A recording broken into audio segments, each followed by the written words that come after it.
What's up, y'all? Listen, I got to tell y'all about Anchor. Anchor is one of the easiest platforms you can use to go ahead and make your podcast. First of all, it's free. Second of all, it's free. Third of all, did I mention that it's free?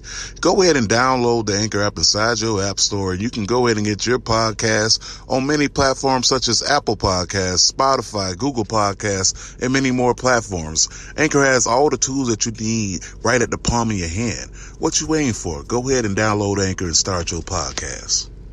The path of the righteous man is beset on all sides by the inequities of the selfish and the tyranny of evil men. Blessed is he who in the name of charity and goodwill shepherds the weak through the valley of darkness, for he is truly his brother's keeper and the finder of lost children. And I will strike down upon thee with great vengeance and furious anger those who attempt to poison and destroy my brothers. And you will know my name is the Lord when I lay my vengeance upon thee. Could you give at Marks with Mike's podcast a shout out? Shout out! Hey yo! What a maneuver!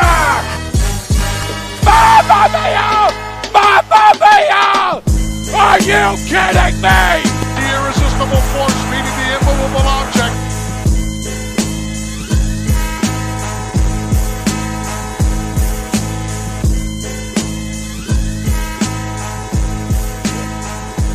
Welcome back, ladies and gentlemen, once again to the episode of Marks and Mikes. You already know it is by the sound of my voice. That's right, it's your boy, Mr. 6'9". JT back in this piece once again, and of course I am joined by one of the hosts of this show. What's going on, Poppy El Cheech? What up, big man? How you doing today? How's everybody doing? Doing all right, man. You already know, like I say, laying in the cut like a Band-Aid, trying to make sure that I'm cooling it at all times. But with that being said, man, listen, bro, we definitely have to thank all the listeners for tuning in last week. Make sure you continue to tune in each and every week. Of course, it's easy to follow us. You already know it's the name of the show. It's the same on every single social media platform, whether that be IG, Twitter, the Book of Faces, YouTube, you name it. It's the name of the show, Marks with Mikes. I'm not going to spell it. I'm pretty sure the spelling of the show is inside the title of the podcast that you're listening to. That simple. But with that being said, man, it's a Thursday, and like we try to do each and every Thursday, man, we try to give the people interview. Unless you get caught up, I get caught up, Dre gets caught up, or the project get caught up. But we've been doing pretty good so far. You know, three out of the last four ain't bad. I think we're on the roll here. But it is the month of March. And this is the first edition of this series that we are doing with Women's History. And I figure, why not kick it off with a woman that is currently making history? We tried to do this last time, but ladies and gentlemen, the one-eyed, thick-eyed Woad is inside the building. What's going on? Hey, how's everybody doing? Doing good. Definitely happy to get you on the show. Last time, well, not I wouldn't say finally. We tried to do it the first time, and not to bash Skype. No, but you know, it was always in the thoughts. So way before that, you always had her in one of the guests. That's why I'm going by, brother. Gotcha. Yeah, but you know, Skype, those issues, which is why we're going through Zoom, but I don't want to bash them too bad. But just in case of sponsorship or something like that. But definitely thank you for being on the show today. So how's everything been with you? Everything's been great. You know, can't complain. You know, just trying to leave a giant ass print in this world of wrestling, one concussion at a time. You know. Yes. Most definitely. So listen, of course, we definitely have to know, how was it for you growing up? First of all, tell the people where you from. I'm from Atlanta, Georgia. So I'm from the South. I'm a homegrown peach. A-Town. So, especially growing up in the South, a lot of differences as you notice as you travel a little bit more up north. A lot of delicacies are taken away. As you go a little bit north of the border, you notice things like hot links gone, can't find them nowhere. You notice things like the famous pecan logs gone, can't find them anywhere past the Georgia state line. So, with that being said, how was it for you growing up in Atlanta? Well, I come from a large family. I have 17 brothers and sisters, and my father was blind since the age of 3, completely blind. So, him and my mom, they had to make their own work. They had to, he had to support his children and care for his children. And, with him being blind, he couldn't get like a regular job. But he instilled in me and my siblings that, just because you're blind doesn't mean you're handicapped. And just because you can't see doesn't mean that you're stupid. I know that's right. So you have 17 brothers and sisters, which, of course, I need to know, are you near the baby or are you near the tail end, the middle? Oh, I'm smack dab in the middle, like right in the middle. I'm the one that everybody everybody forgot about. So. Wow. So this is interesting. You got a big family, like, my mom growing up, 14 brothers and sisters. My dad growing up, 10 brothers and sisters. So this is a beautiful thing. Yeah, I mean it's loud, and you're never alone. So with you being within that group, never a dull moment, never a quiet moment. I'm pretty sure protection was never an issue because you fight one, you fight all. Well, honestly, I think that's I know that's how I got into wrestling. Having so many brothers and sisters, we played sports. We were just really close as a family, very, very close. And my dad, he used to take my brothers down to WCW when it was in the Omni downtown. He never took the daughters. Never took the girls. I don't know why, but I remember watching it from behind the door of my brother's room, and the first thing I can remember was Macho Man jumping off the top rope and giving the elbow drop, and I was immediately hooked. Like it was literally like in slow motion, and my brothers, they saw me. They was like, "Oh, you're not supposed to be in here," but I was hooked. And from then on out, I fell in love with it. I couldn't get enough of it. I wanted to watch it every Friday night, every Saturday. Like I was hooked. Wow, that's great to be the first one to see. That was one of the greats, and fortunately, he passed away, but it just his work for back then still rings bells. And so other than being the Macho Man, who else influenced you? I tell people this because I used to watch him a lot growing up. Muhammad Ali, he really inspired me to fight, especially fight for what I believed in, because I just watching him growing up and just seeing how talented and how amazing he was and his morals, and when he refused to join the army, they stripped everything from him, and he stood by what he believed in, and that was something that always stuck in my mind. That this person who had literally everything taken away from him, who stood alone, who got bashed, but he stood for what he believed in, and he fought by himself. And he always inspired, Muhammad Ali always inspired me to fight. But Yeah, I was also inspired by, of course, Rikishi, The Rock, Stone Cold, and I try to implement that in my in my wrestling career as much as possible, especially with Rikishi. Like, he was very first wrestler that I saw that, you know, used his body as a legit weapon. And me, you know, me being, you know, curvy girl in the South wrestling, like, he really inspired me to just like accept who I was and just to show, like, you know, your body could be the most dangerous weapon. Oh yeah, Rikishi. Now I'm glad you brought him up.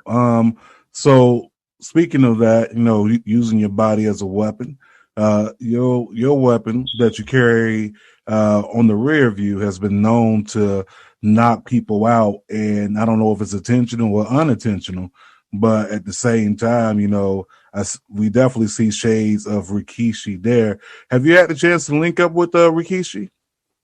I have not, and that's something that I would really love to do. I would love to just be in the ring with him, or train with him, or even just talk to him. But yeah, he definitely inspired me. And the people, fans, they ask me how come I don't do the stink face. And well, I'm like, well, how can I even compare? If I were to do the stink face, how could that be compared to Rikishi's? It can't. If I were to do the stink face, I will always be second best, always.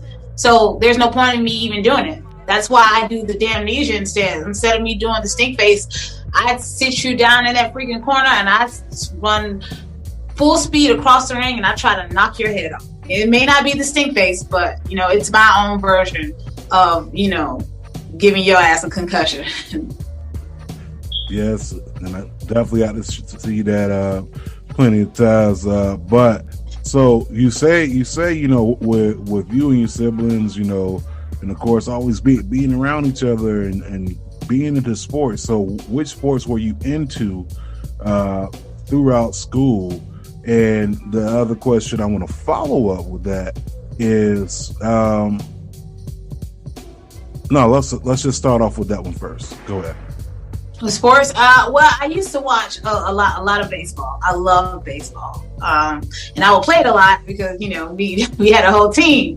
But yeah, I never played I never did any sports in school.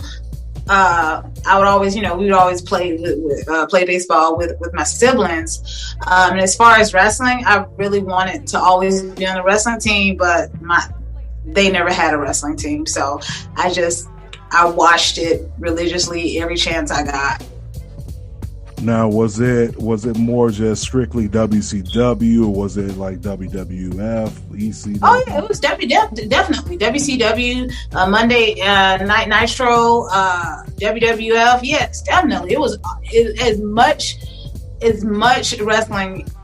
Like, whatever my brothers were watching, I was watching it, and then when they stopped watching it, I was like a sponge. I just soaked in everything everything I could. I freaking loved wrestling. It was, yeah, definitely WCW, definitely WWF, and, you know, WWE. And to this day, I still watch it, and I feel like, honestly, like, I'm still a fan, and it's so great to see so many people that I know there now. But yes, I feel like, you know, I feel you have to be a fan. If you're doing this and, you know, this is something that you want to do, you have to be a fan of it. It shows that, you know, you still love it. And like, I personally don't understand when people, you know, when wrestlers say, oh, I don't watch it anymore. I'm like, why? Like, this is something that you love. This is something that you put your heart in. This is your dream. How could you not be a fan? How could you not love it still? How can you not watch it? Yeah, but wait a minute.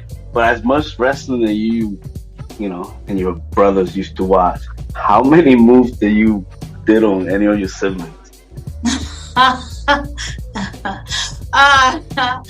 One too many.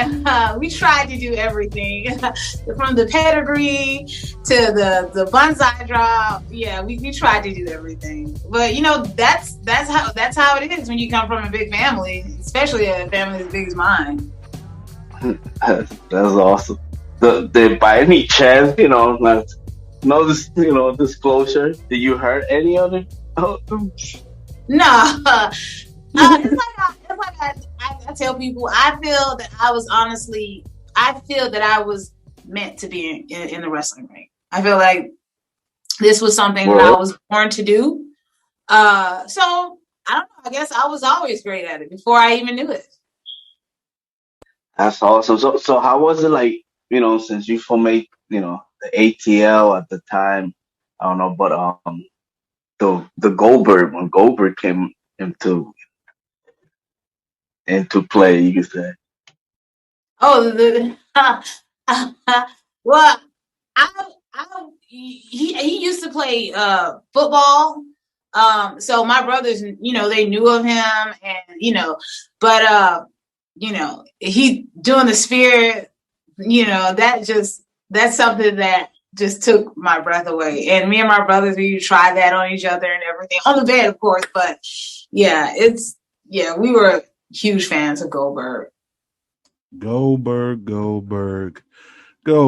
One person I gotta give a shout out to in the ATL, and he's been holding the WCW championship for the past, I don't know, let's just say, well, we are in 2021, so for the last 20 years, or probably a little less, Pastor Troy. Pastor Troy has been representing, of course, the ATL in that WCW championship forever.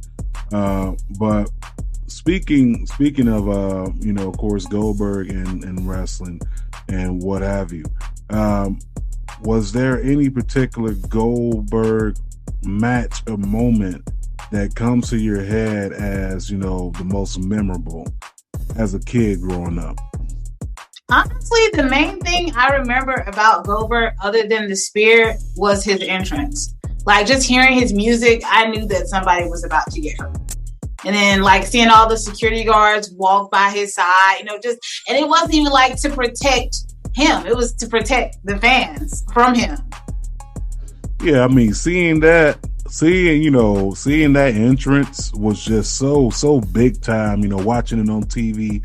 And, got this guy coming down, the ramp, 6, 7, 8 security guards, sometimes, state troopers and, police officers walking this guy down. And it's like, damn, man, like this guy's dangerous as hell. And then you flip the channel on Raw and you got Gilbert doing the same thing. And, which you look at today, it's like, it almost, predicted the future, but that's a different story. So moving on from that, like, so far as, your love for wrestling, was this something that everyone knew while you were growing up, far as like in school? Did your friends know it? Did you and your friends converse about it? Or was it something that you just kept between your siblings? Well, people definitely knew of it, especially my family. And at the age of 15, I told my parents straight up, I said, I want to be a professional wrestler. And of course they laughed because they thought it was a phase. But, throughout my years in high school, throughout my years in school period, I would always be vocal about how much I love wrestling. And I was known as a girl, the wrestler. That's what I was known for. And like, they was like, yeah, that girl right there, she's smart. She's smart as hell. But yeah, she's a wrestler. She loves wrestling. So don't mess with her. AR Fox got a school over there. He wrestles over there. He's from there, right? Yeah, he has a train. I actually trained there for a few years. Really? Yeah. How was that experience? Honestly, I feel training on there. I feel he's if not the best, one of the best workers / trainers. Period. His knowledge is impeccable, and I feel AR Fox has what every wrestler in this business strives for. He has that spark. He has that light that basically has that light in him that makes you remember why you fell in love with wrestling.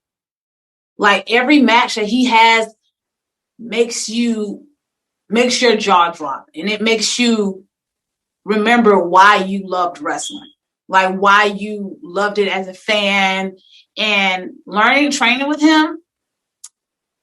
That's the main thing that I want us to get, just to get that spark. How he does it, what he goes through, what's his mindset, how he's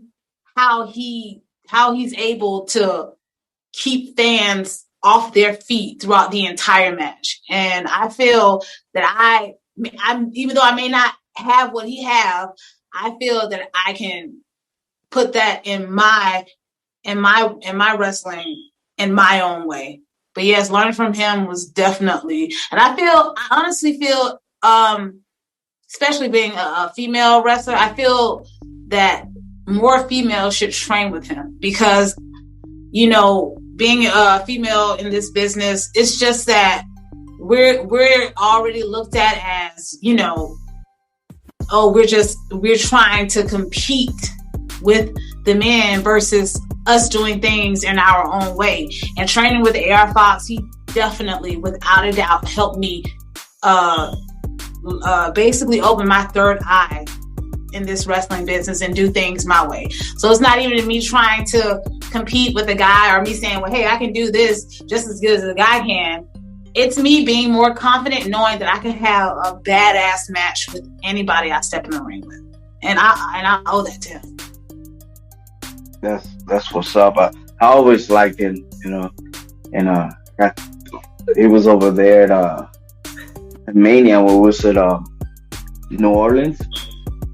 I got to run into him and chop it up, and that was kind of dope getting to see him, because, you know, I'm up north, you know what I mean? So he didn't come wrestle up here, and, you know, AIW, that's our local independent over here.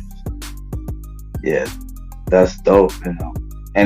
Do you train with anybody else? Oh, yes. I also train at Face to Face. I plan on doing that more this year. And I also, right now, I also train with Nick Patrick at Deep South Wrestling. And I also plan on going to Texas to train with Jazz. She's the main one that I want to train with. I want to train with her and Thunder Rosa. And I also want to go down to Florida to train with down at the WWN Center. And this is advice that Fox himself gave me. You know, he told me, he said, you know, you can't expect to be the best when you're just learning from one person.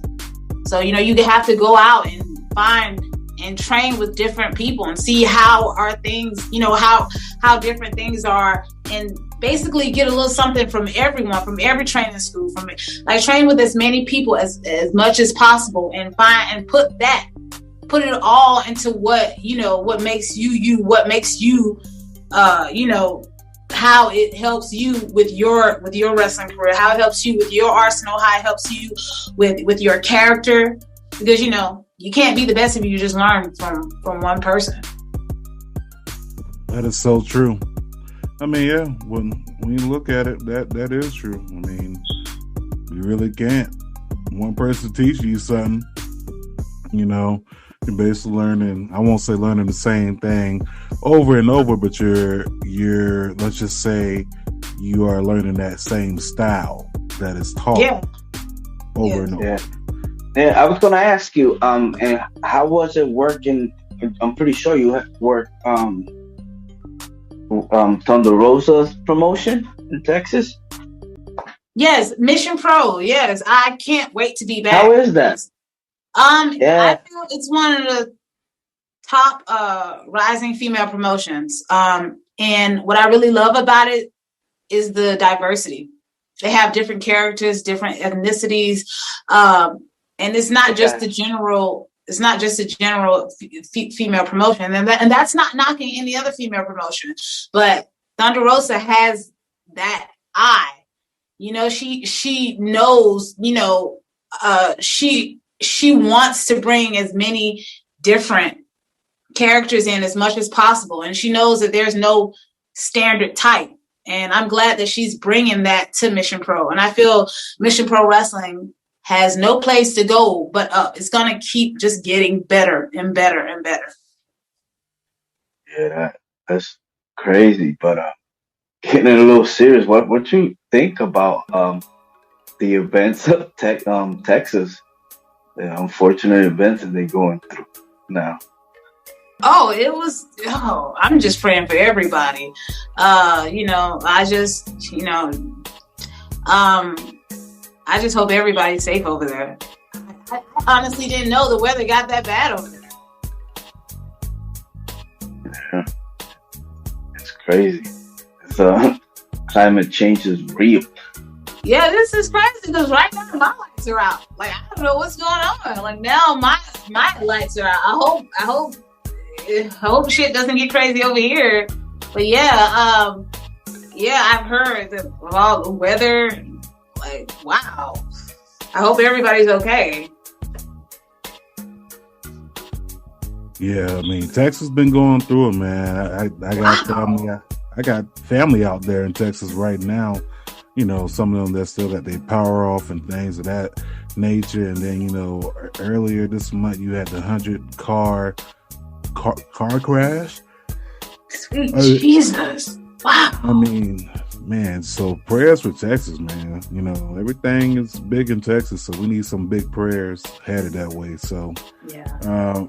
But speaking of, you know, your training and, you know, of course, learning from different people, learning different styles, being able to, you know, basically expand your arsenal, in the lack of a better word.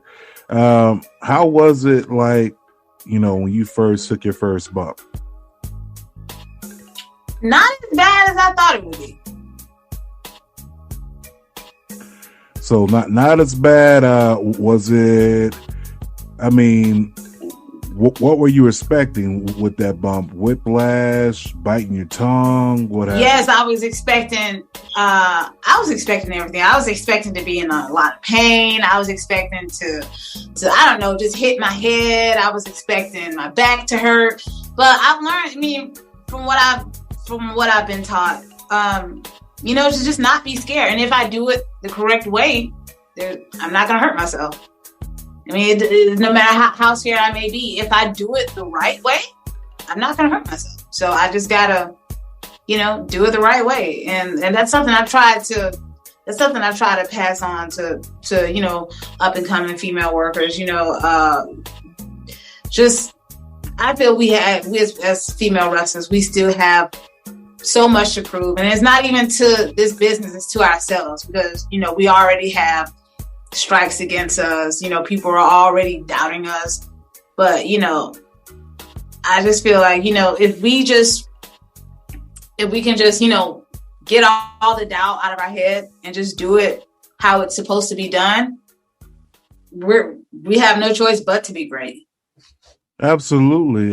You know, a lot of doors are put up, you know, and it's put up double time for women when you look at it, you know, versus men of, you know, different ethnic backgrounds. You know, as a black male that or you know, a Latino male or any minority, there's already a door put up there against you. But as a female, you already have that door placed, and as a minority, there's another door in front of you. So it's almost like you gotta break through all these doors, break through these walls in order for, you know, your message to get across, your brand to get across, for you to be able to get across and things of that nature.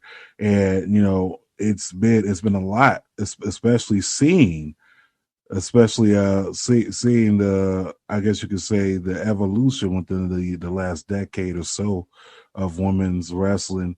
But with that being said, when you look on this evolution of women's wrestling over this, let's just say the last 10 years, or better yet, let's just say the last 20 years, who were some of the pillars that stuck out to you as women that were knocking down these doors and tearing down these walls and being able to be heard?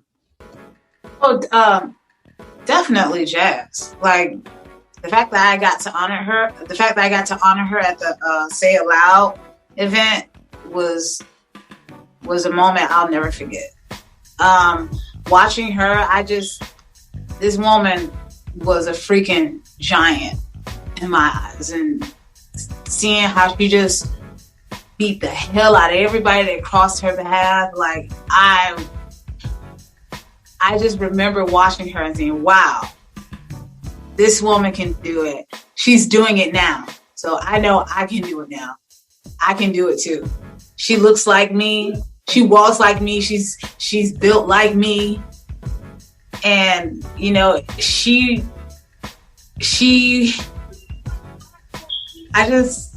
I was such a fan of her. And also, Jacqueline, and Awesome Kong, and China.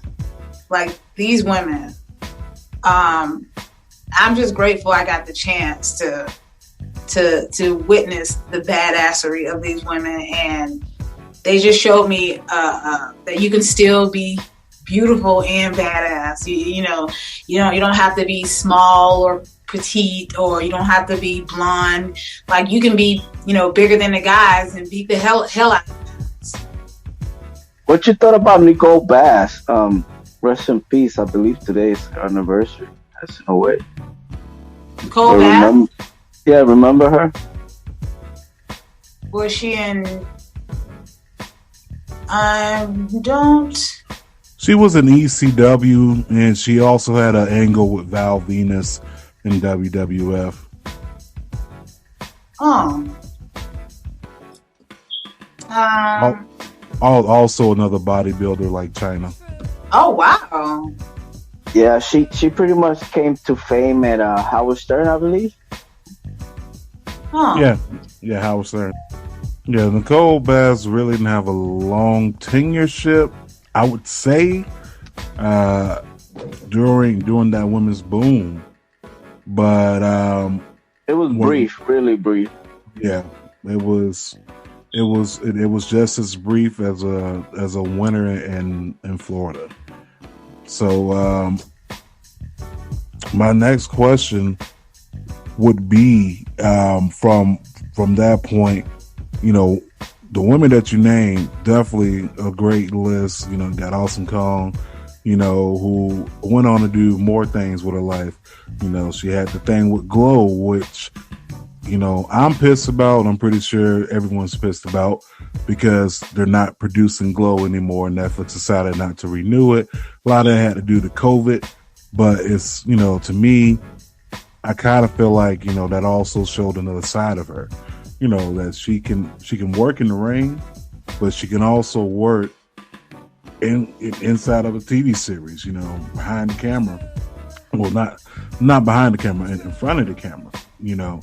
So seeing women be able to get out and being able to, you know, transition from the ring to film. You look at women like Naomi. You know, yes, it was a straight to DVD Marine, what was it, 5 or 6, but still, the point is, you know, just seeing everything that's been opened up, you know, for these women over the past, you know, 15 or 10 to 20 years. But what is one thing that stuck out to you over this past, you know, I guess you could say decade or so, far as women's wrestling, like your top three women's wrestling match that you can think of? Top 3 women's match? Honestly, there aren't really any match. I mean, if it's not involving me, it's not really any matches per se. And I hope that doesn't sound too egotistical or anything like that. But honestly, I'm just grateful for the evolution of women's wrestling. I'm glad that, because I've been wrestling for 10 years now, and I'm glad to see the fact that now we're being seen as competition, instead of someone, you know, having a nice ass. And I'm glad that, you know, even though we still have ways to go, I'm glad, like, we're getting the respect that we deserve. And it's just, you know, there's still people that come up and say, oh, I don't believe in the women's evolution and this, that, and the third. And, you know, I always tell myself, like, I have nothing to prove to anybody. I have nothing to prove to no one because I've already proven it without them even knowing it. Like, so you telling me that you don't believe in this women's revolution? Okay, that's you. What does that have to do with me? Nothing. But we're here, and there's no you're not getting rid of us, so you might as well, you know, give us the respect that we deserve, or get the fuck out of the way. And as far as matches, like just being able to wrestle all these different women, different backgrounds, and the fact that more African American women are getting more opportunities. That's really the main thing for me. Because I'm grateful for I'm so glad that women can main event WrestleMania. I'm really glad about that. But I was a little upset at the fact that there was not a black woman in that main event. And I just feel that, you know, for them to say, oh, well, you know, you don't see many black female wrestlers. No, yes, you do. You're just not looking hard enough. We are clawing and digging and scratching to get an opportunity. We're putting everything on the line, and you know, you can't get rid of us. And if you know, black women getting opportunities, that's all we want. We just want the equal opportunity, the same opportunity that you would give this non-woman of color. Give it to us. And, you know, you can't say, oh, well, our fans just won't like you, or we don't know how to book you, or any other excuses that I've heard millions of times.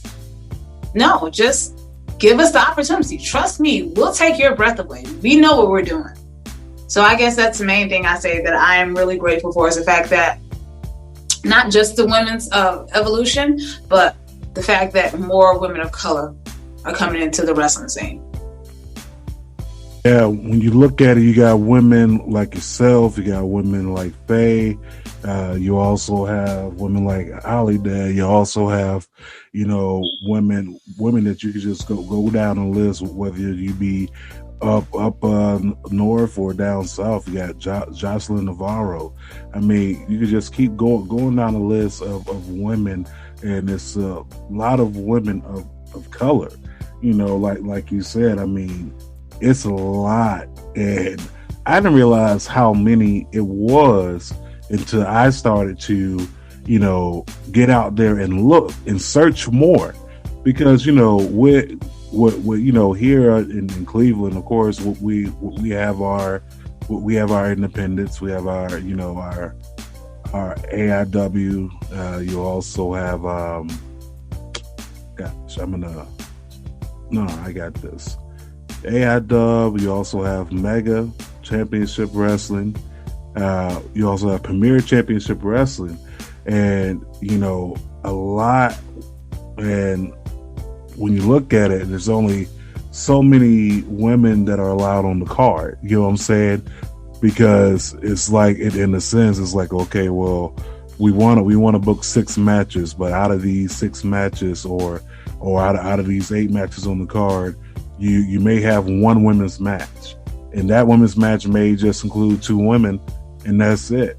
When there's a gang of women that are out there that are, like in your words, are trying to be on these cards, trying to be able to showcase themselves to, you know, to these audience. Some of these audience may be new to this particular character, like in your sense, like, you know, the audience may be new to you, but it's hard to get the audience to get to know you if you're not being able to get that opportunity. That's almost like filling out a job application and going to college for 4 years, and when you fill out application, well, yeah, you need to have at least 1 year's experience. Well, I just did 4 years of college.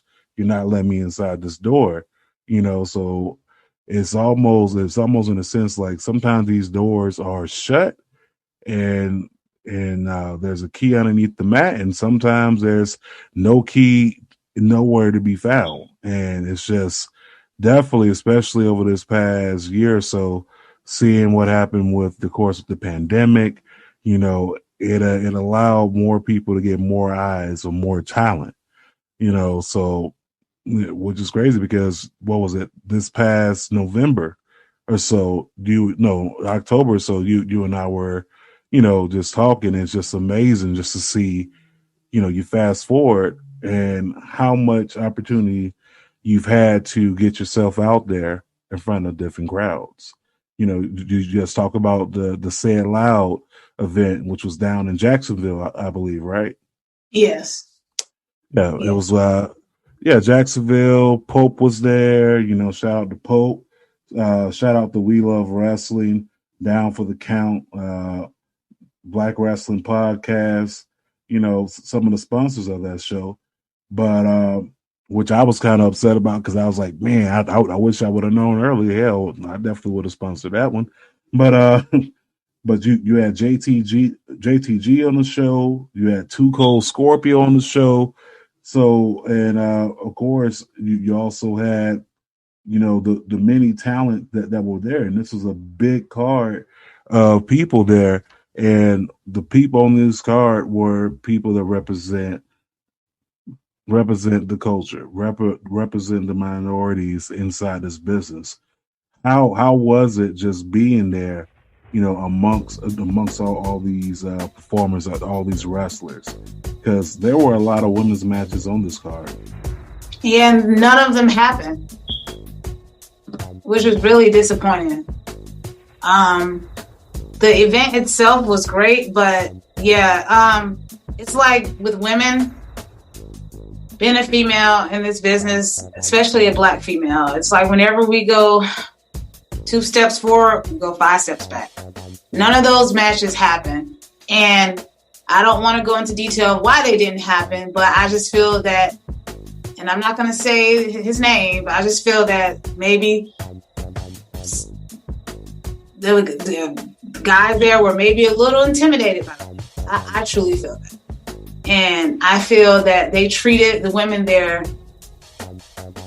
they didn't give us the respect that we deserved. And out of respect, I held my tongue because of the show, because, you know, certain people were there and I didn't want to make a scene. But yeah, they definitely did not give the respect that we deserved. No match on that card, no female match on that card happened the way it should. And I felt that it really belittled us a lot. I felt that it belittled Holiday for her booking. I felt that it belittled every woman on that card for her to showcase what she could do. And like I said, I was trying to be, I really wanted to be respectful, but yeah, being a Black woman, it's we still got a long way to go. And it's hard and it's hurtful to say that how can we expect to succeed in a business that wasn't even built for us when our own men don't support us. And this, you know, I don't want to name names, but yeah, I feel that every woman at that show was definitely disrespected, did not get the respect that she deserved. But the fact that I got to honor Jazz, the fact that, you know, I got to thank her, that was really, and also talking and with Too Cold Scorpio, that was really the highlight of my night being there. But yeah, we definitely did not get the respect we deserved. And I felt very shitted on. I really, truly did. And just even apparently talking with this certain person, I'm not going to say his name, but apparently because of the fact that I wasn't on TV, nothing I did mattered. My gimmick didn't matter. My character didn't matter. He told me this straight to my face. You're not on TV. It doesn't matter. And the fact that someone who has been in this business as long as he has, someone who And the fact that he feels that just because you're on TV, you're important, maybe he doesn't deserve to be in this business. But I didn't say that because I'm trying to be respectful. I was trying to be respectful. But yeah, I felt that every woman got shitted on at that event. And it sucks that it's 2021 and we're still going through this bullshit. But yeah, I'm not going to go much into that matter. But like I said, I got to honor Jazz. I got to speak with her. I got to talk and learn from Tuco Scorpio. Like, that was amazing. But yeah, they really disrespected every single woman at that event. And I'm not going to say they. I'm not saying they. I'm saying him. And I think he knows who he is. My God, I cannot believe none of that happened. Not one. Every single woman got put in a gauntlet match. That's what it was. As if we didn't know what the hell we were doing. And the person that decided upon this, I don't think he's ever even heard of us. And it was like, what's the point of us being on the show if you were just going to do that? Like, you could have at least easily looked us up. Like, we're all on social media, or ask around, like, we're on the same show as you are. And you feel that, we don't measure up to you because we're not on television? How disrespectful is that? Like, in this day and age, in 2021, like, whoa, you're not on television. Nothing you do matters. You're not important. There are different ways other than getting on TV to be successful, especially in this business. Like, everybody knows that. Even the fans know that. But apparently, according to him, that's the most biggest thing you can do. That's what makes you important. And I just felt so disrespected when he said that. Like, he's literally telling me, like, up to my face, you're not important. You don't matter. Like, you're not on TV. And it took everything in me to not walk out or to not raise my fist to him. But I didn't, because I'm a professional. And I did the match, and it was what it was. But yeah. So, no woman. That you got the type of temper, and you was being rational instead of emotional. But how did you come up with your gimmick? What's the order? How did I come up with my gimmick? Yeah. Well, it's me. Like, a lot of people don't know that I'm actually half blind. And 2 years ago, sorry, my battery's low. 2 years ago, I had my vision corrected in my right eye because I had a cataract. And like, up until I've been wrestling for 10 years, for almost 8 years, I've been literally wrestling blind. So like I said, I have nothing to prove to anybody. I have nothing to prove to no one. So after I got my vision corrected, my left eye was still giving me issues and problems. So I underwent surgery and I got it removed. This is why I wear the eye patch. And I was looking at myself in the mirror one day and I'm like, you know what? This works. And of course, people are going to ask about it. So I came up with the one eye, thick thigh, and I was already the Woad.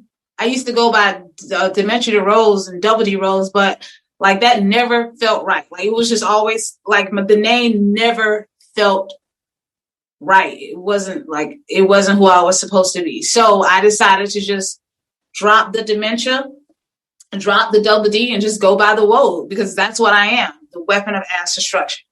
And there it was, the one eye, thick thigh, weapon of ass destruction. And it all came together. And I feel like this is who I was always meant to be. This is the final evolutionary stage of who I'm meant to be.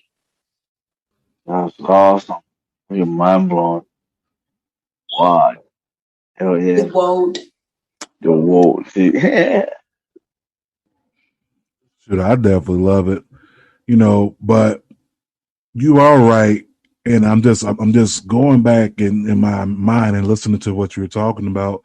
I mean, you wrestling half blind and doing it as well as you do it, because you've had matches with great performers. You've had matches with Holiday, you have matches going off with some people that are on NXT and what have you. But the thing is about it, going back to the statement that you said before, TV does not make you a star. It's what you do outside of TV to keep yourself relevant, which really shows your star power.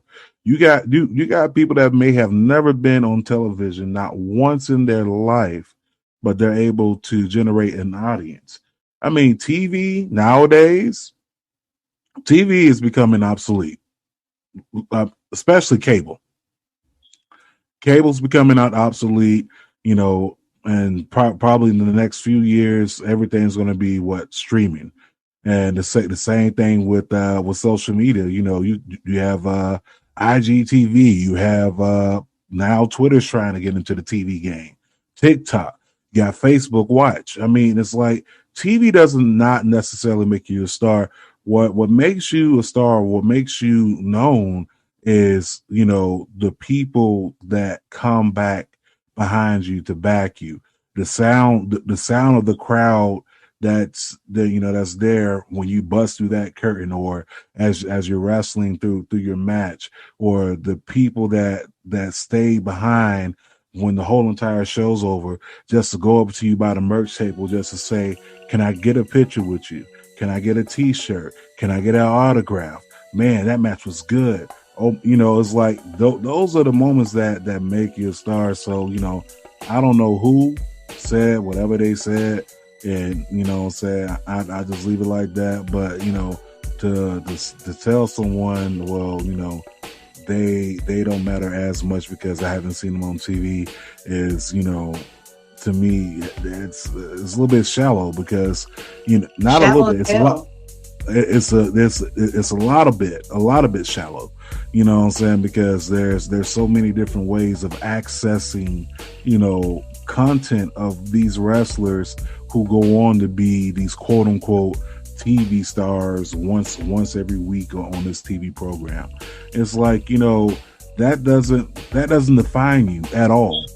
At all. And like I wanted to say to him, any dumbass can get on TV if they do something stupid enough. Like, if we're really gonna say that, but like I said, I try to be respectful, but it made me lose a lot of respect for him.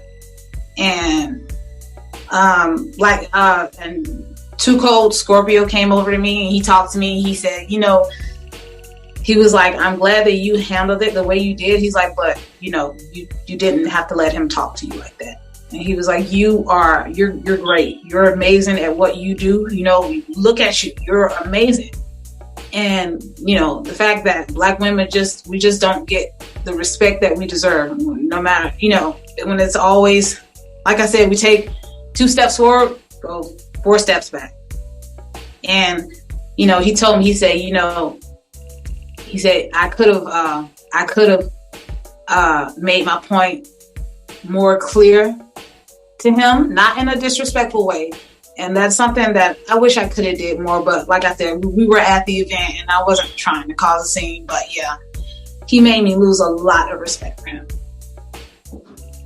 And I'm glad a vet like, Too Cold Scorpio, took your side to talk to you and things like that, because any time a vet can come up to you and comfort you and be like, hey, look, whatever so and so said, fuck all that shit, keep yourself content, what I'm saying? Because the thing is, people understand, people really don't judge you off your action. It's your reaction, is what people are always going to remember, regardless. Like for instance, like someone can step on your shoes. Your reaction is what you'll be remembered for. Now, if if someone steps on your brand new pair of Jordans, like on Do the Right Thing, and you look down, it's like, yo, you got to go check that person about your shoes. That's one thing. But if someone steps on your shoe and you swing on that mug, it's the reaction they're gonna remember. Matter of fact, people are not even gonna remember the fact that person stepped on your shoe. The only thing they're gonna remember is, hey, she took off on dude. That's it. So for you to contain yourself in a moment like that, more power to you. Because I know for most people, you know, stuff like that, it's a trigger switch, boom, and you know, sometimes you know people get what they dish out. You know what I'm saying? Yeah, But and yeah, and it cracked on everything that I was, everything I worked hard for, every obstacle I've endured, and it was just disrespectful. But yeah. yeah, I mean, you know, once again, 2 steps forward, 2 steps back, or 1 step forward, 2 steps back. I should say, and it's like, you know, one thing about it, and you know, that was something that was brought up this past summer. You know, saying, yeah, you know, Black Lives Matter, but you know, also, you know, we got to definitely, you know, keep our women, hold our women tight, you know, uplift our women, because, you know, and I'm not going to get into the subject of music or what have you, but you know, the same thing goes. It's like, you know, the respect value, you know, is something that needs to go back up. There was a point that, you know, back in the day, the morale, and we're not talking about, you know, the wrestling business. We're just talking about, you know, just respect for, you know, Black women. Like back in the day, you go to your, you know, your 70s, your 80s, you know, you start to get that respect, and then you go through the years, and the respect begins to diminish. You know, from you know, from having role models on television like a Lisa Bonet in a Different World, to now, you know, what we're looking at, you know, women that are being represented as, you know, the derogatory thoughts, you know, things of that nature, instead of something more and more uplifting. And you know, we definitely got to, you know, respect our women and hold them accountable, because if we don't, nobody gonna do it. Nobody. Exactly, and it's like that in this wrestling business too. Like I'm even starting a campaign. We're not all the same. Like being a Black female wrestler in this business, like there's so many Black female wrestlers before us that we don't know about, that we've never even heard of. It's like as if this business is trying to wipe away our history, and I can't let it. You know, we owe it to them. We owe it to ourselves. We owe it to the future of Black female wrestlers to make a stand, to have a voice in this business. Because I can guarantee you 99% of Black female wrestlers have experienced racism throughout their career. You know, we've been told, you know, we already have a Black girl, or we don't know how to book you, or you know, our fans just won't like you. And it's crazy in a business like this business that's supposed to be for everyone except a Black woman. And you know, we have to let our voice be known. We have to let this wrestling business know we are no longer a cameo. You know, we have our own seat. We have our own spot in this business. And I'll be damned if I let anybody try to erase it, or try to keep me down, or try to say that I'm not as equal as this other person. Like, no. And that's, you know, I've started, we are not all the same, because that's something that every Black woman, every Black female wrestler has heard. We're going to tag you up with another Black girl because, you know, y'all Black. And like a lot of, you know, people, they don't understand that because, you know, they don't see what it's like in our shoes. And we have to let them know, like, it may make people uncomfortable. Good. It's supposed to make you feel uncomfortable. It's supposed to let you know, this business should be for everybody. not just for who you like or who you think is cute or who you think. No, this business is it's big enough for everyone. And Black women need to let the world know that we are different. We're not just wrestlers. We're referees. We're bookers. We're promoters. We're business owners. And I feel like this is a good way to get this out, to let our voice be heard. And I'm pushing that. I've contacted a lot of Black female talent, and I want them in on this. And we've been conversing, and like, this needs to be heard. This message needs to be heard. It needs to break all the stereotypes of Black women are all the same, or we have to be hood and ghetto, or we have to, it's just, we have to kill all of the negative stereotypes and show how different we are. Like, I mean, hell, I'm freaking wrestling with one eye. You got Faye Jackson, Robin Reed booking. Like, you have freaking Tootie Lynn, the Dragon. Like, there's so many of us. And the more that people see us, the more that we can kill all those negative stereotypes about us. And that's why I say we're not all the same.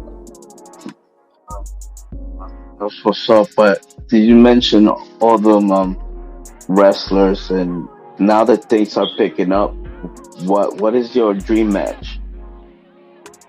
My dream match, honestly, I would love to have a match with Jazz before she retires. And I know her schedule is booked up, but I would just love to have it. Yeah, we'll go to Twitter. We'll start a hashtag. Oh, yeah.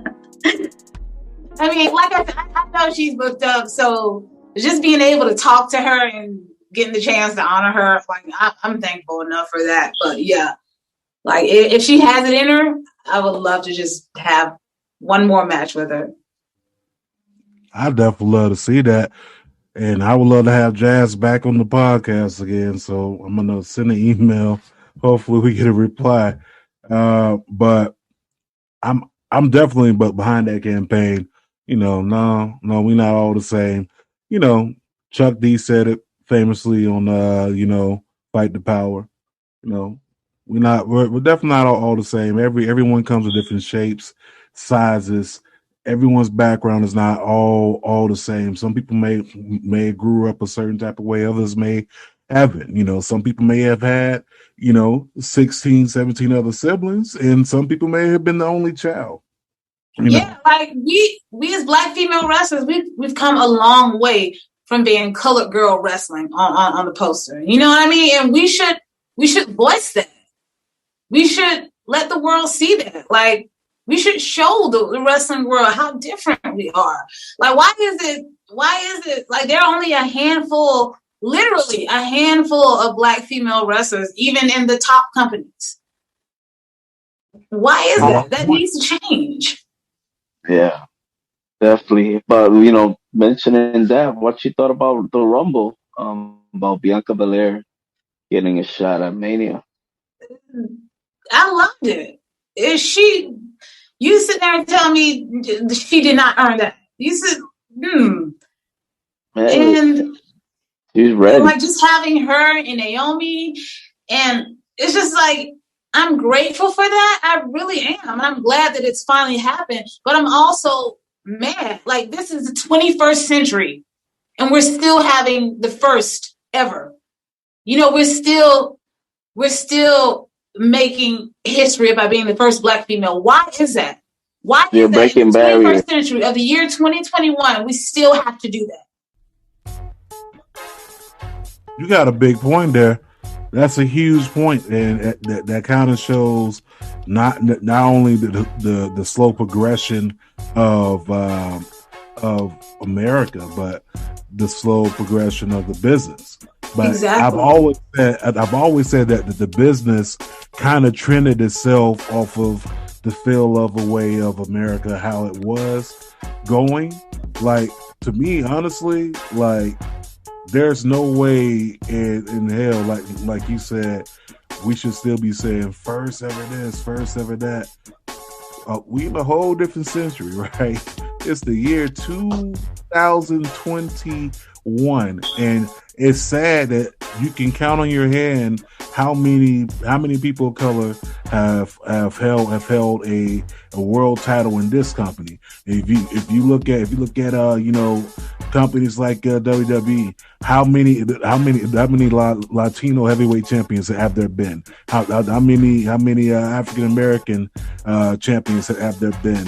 It's like, why are we still at that point where it's okay, that person was a second, well, this person was a third, and it's like, it's kind of like, if you don't invoke that change and try to stay with the times, then eventually you're gonna be forgotten about. And when I say that, I mean the companies and not the talent itself, but by you not booking more talent that represents, of course, the people that are watching, it's almost like you're kind of spoon feeding them this format. Yes. Yeah, so and you mentioned colored girls wrestlers, wrestlers, and you look at names like Eltha Johnson, Babs Wingo, Lulu Mae Provo, Betty White, Betty Ann Spencer, Ramona Isabel. You can keep going down the list, but these are so many names that are not even talked about, not even known. So many people just finding out some of these names as me. Yes. Yeah. Me as well. Like I found out probably like a day or so right before you posted, because one of the people that we follow, like one of the podcasts that we network with, they had just posted it. So then I went to reading up on it. It's like, man, all these women were the first ever known black female wrestlers. And it's almost like here we are in 2021, and it's like we still with the selective few, or the selective few that get pushed, and while the rest of the roster looks more the same, and everything else doesn't seem to change. And if you catch what I'm saying, just read in between the lines. Yeah.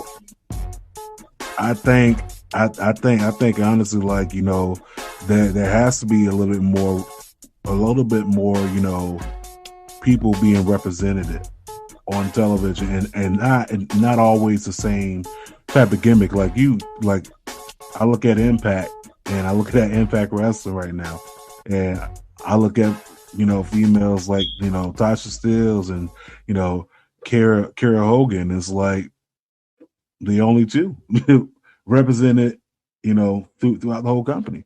And it's like, and there's many talented women, that are knocking on the door like, hey, let me get that opportunity as well. I may not be what this person is, but I guarantee you what I bring to the table is something that will be definitely utilized and beneficial, not only to you, but to the audience and to me as well.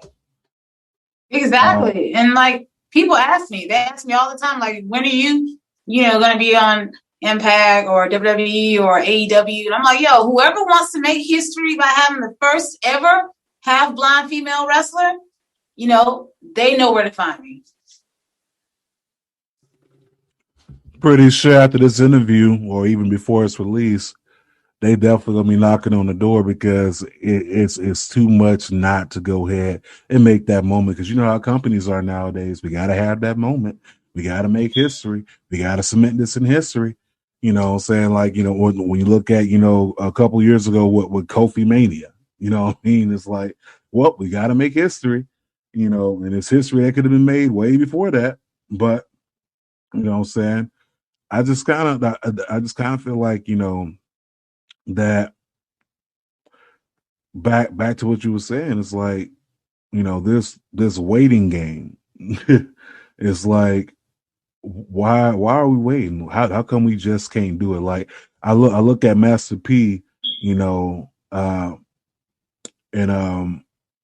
purchasing House of Glory, and honestly, I really want something big to come of that. I really do.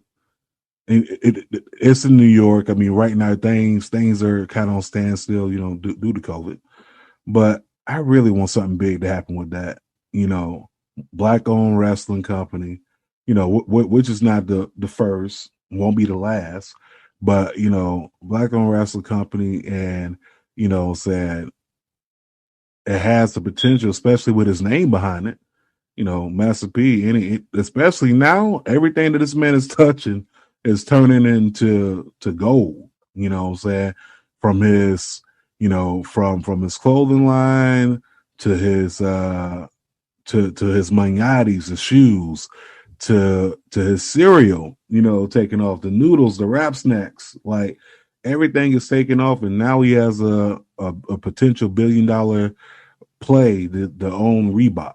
So it's like, you know, just looking at that, that's something I really want to see, you know, take off House of Glory. But I'm rambling, you know, just imagining what can be, because, you know, sometimes you don't have to wait, you know, for someone to give you the opportunity. Sometimes you may have to just build that opportunity for you. And I think like with a place like House of Glory, you know what I'm saying, if things are able to launch and take off the way that, you know, in my heart and my mind, the way I wanted to take off, the doors and the floodgates, those doors that we talked about earlier, will no longer be doors, no longer need a key. It'll just be automatic entry. And that's what I hope for.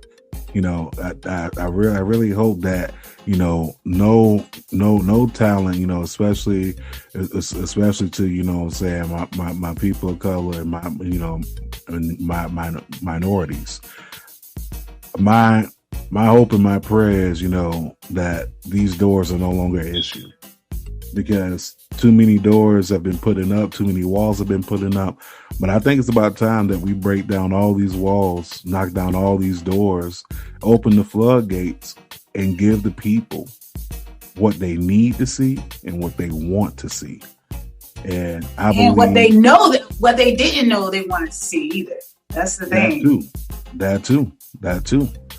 And I believe that it's a possibility. I mean, anything is possible. Anyone can get on TV and be famous. I mean, like you said, anybody, you know, and I can name a couple people that's on TV and famous just for doing dumb shit. You know, you got the Gorilla Glue, you got the girl with the Gorilla Glue who Gorilla glued her whole hair. Oh, made Lord. Famous.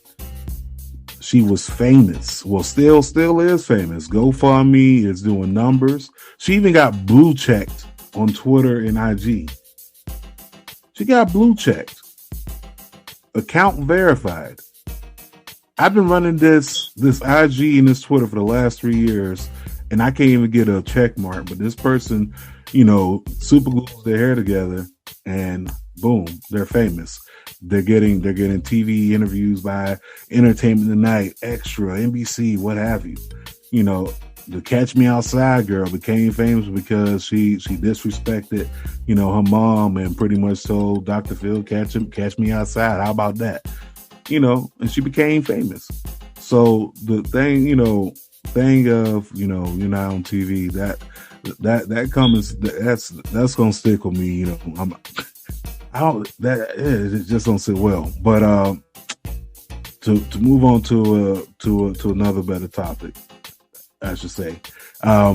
So of course we talked about being locked down, you know, quarantine or what have you. What were some of the shows that you binge watch? Well, I don't know if you can tell, but Rick and Morty, of course. Love Rick and Morty. Love everything about Rick and Morty. What was that? If I could, I would inject Rick and Morty in my veins. Like, I love Rick and Morty. Also, the Umbrella Academy.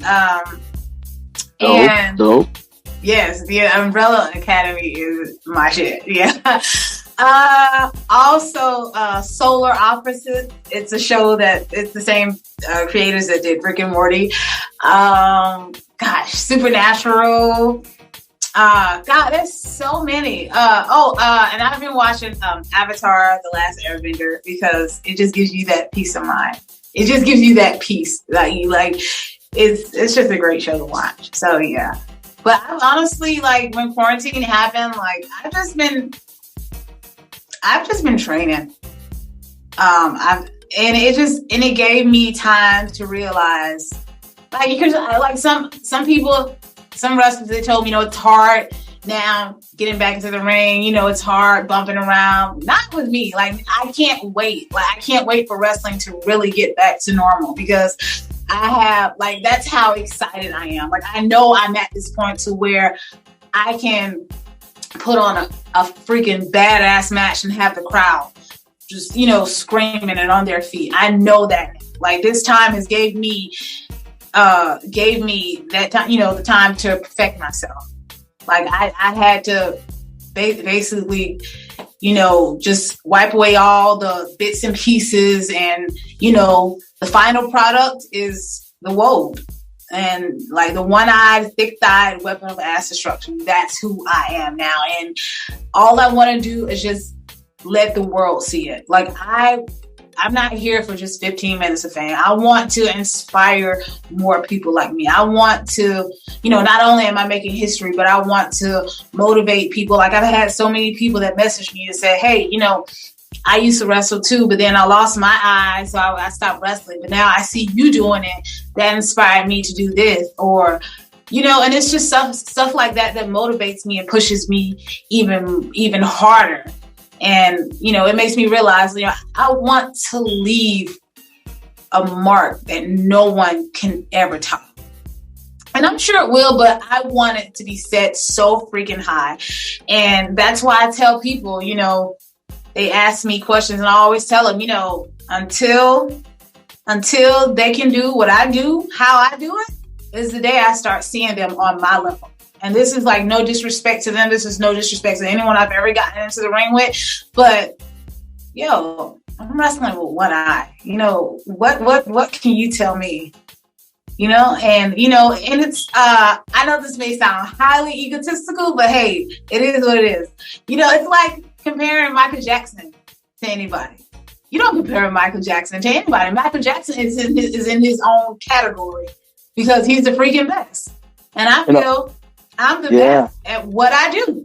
I truly feel that. I feel there's no one that can do what I do, how I do it. That's what's up. And, since you was talking about training, motivation, what gets you in the mood?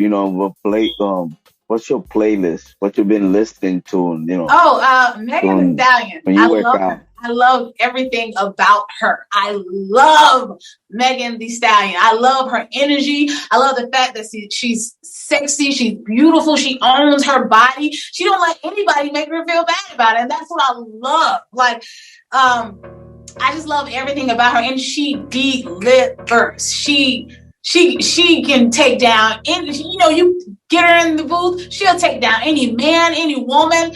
And I just love that about her. She brings the sexuality and she brings the brutality. And that's the same thing I bring.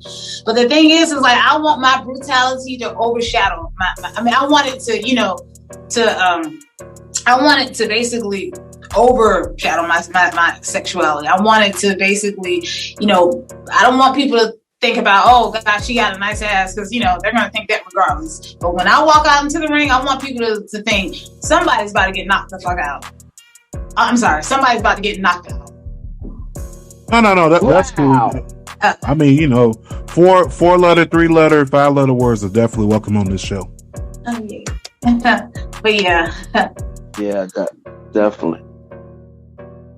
But are you more of a dog person or a cat person? Oh, definitely a dog. Yeah, I've had people ask me if I really steal dogs, and I'll just answer that question. I will neither deny nor confirm those allegations. So Plead the fifth. 1, 2, 3, 4, fifth. No. Anything you ask me, fifth.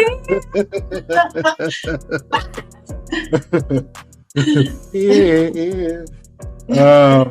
So you're more of a dog person. So since you said that, okay, I'm gonna propose a scenario. You stuck on an island and you can only save one person to take on the island with you. Do you save Snoop Dogg or Doja Cat? Snoop Dogg.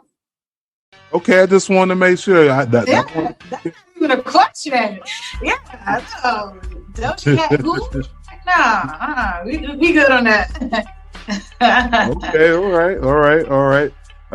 So gotta know top 5 movies of all time. Okay. Oh, okay. I gotta say, my all-time favorite movie is Jurassic Park. Not Jurassic World, because we don't speak of that. But Jurassic Park is my all-time favorite movie. The scariest movie I've ever seen was The Exorcist.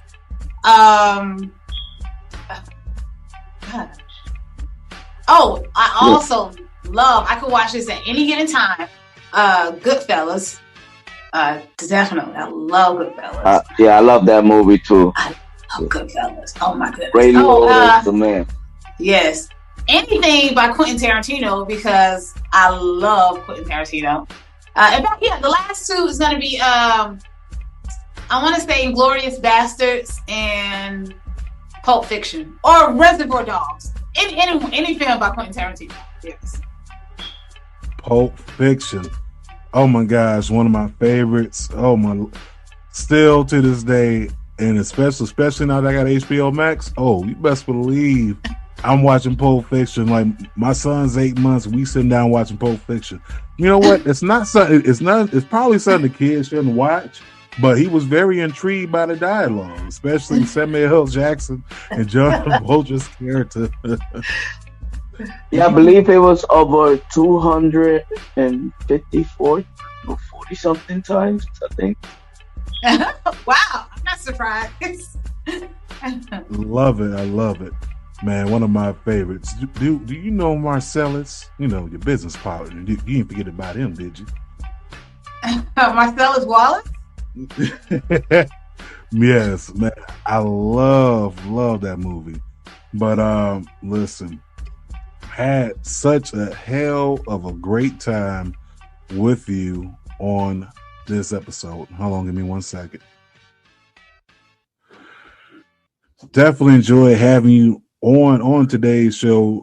It was definitely a long time coming. I'm glad we got a chance to redo this, because, you know, I definitely want to get the story out there to the people, you know, especially, you know, my audience here at Marks with Mikes, you know, and then of course the audiences across the world.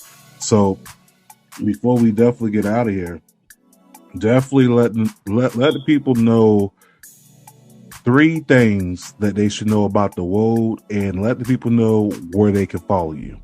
Okay, well, 3 things you want to know about the Woad. I really am half blind, and I welcome any questions. So honestly, if anybody want to ask me any questions about this, I have absolutely no problem with that. Please don't feel hesitant. Don't be standoffish. I welcome all questions. I love it. It's a great conversation starter. And I actually do have buns to steal. And I tell people, the only thing that's fake about me is my glass eye. I even do the buns to steal challenge, where I let male and female wrestlers take a steel chair to my ass and hit it as hard as they can. See if they can hurt it. And so far, I'm still undefeated. So yes, I really do have buns to steal. And as far as me stealing dogs, I would neither deny nor confirm those allegations. So if anybody thinks I steal dogs, you know, just keep that to yourself. But I do love Frenchies. If anybody wants to get me a Frenchie. Yeah. So, and you guys can find me. I'm on social media. I'm on Instagram, Facebook, Twitter, and TikTok. I'm starting to get back into TikTok as under the Woad. So just type in the Woad in the search box, and I should pop up. I also have,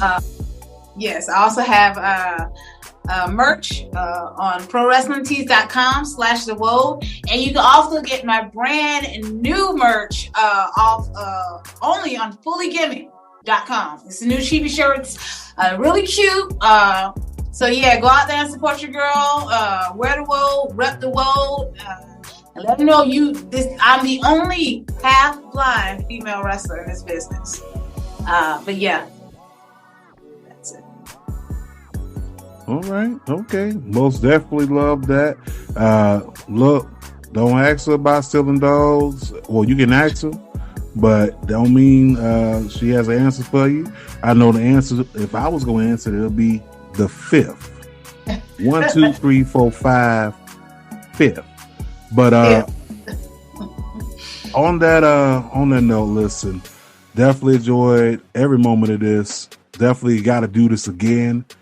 And definitely have to get behind this movement. We are not all the same. But this is part of the show that we like to talk to the listeners. So look, listen, 2020 was one hell of a year. We in 2021, it's a little bit more rough. And listen, it was way too much negativity. Way too much inside 2020. And, we definitely got to make sure we trim that down all 2021. So like I try to tell everyone, listen, too much negativity can have you unbalanced spiritually, emotionally, physically, and mentally. Spread more positive vibes. It takes very little to build someone up than it does to tear them down. Think about the logic in that message. It could be something simple as giving that person a compliment. It could be something simple as, I don't know, going to our merch store at whatamaneuver.net and purchasing the Positive Vibes Only t-shirt. You ain't got to buy the shirt. Don't buy it for you. Buy it for somebody who may be going through a rough time. Maybe them looking down at that t-shirt, that hoodie, that tank top, or what have you, that sweater. Looking down at that message may give them a reminder. But look, for real, spread more positive vibes. And of course, COVID ain't going nowhere no time soon. Vaccine or no vaccine, it's going to be around. Listen. We've been telling y'all since last year how to defeat COVID. Okay? It starts off with good hygiene, ladies and gentlemen. We're going to need y'all to wash your hands. But most importantly, wash y'all ass. In the words of Dre, use some soap. Cheech, let the people know how they got to do this. Remember, y'all, from face to ass. Not ass to face. It's that simple. Wash your hands, wash your ass, use soap, and let's all say it together: from face to ass. Yes. Not ass to face. to face. Yo. On that note, we out. We love y'all. Peace. I definitely enjoyed that.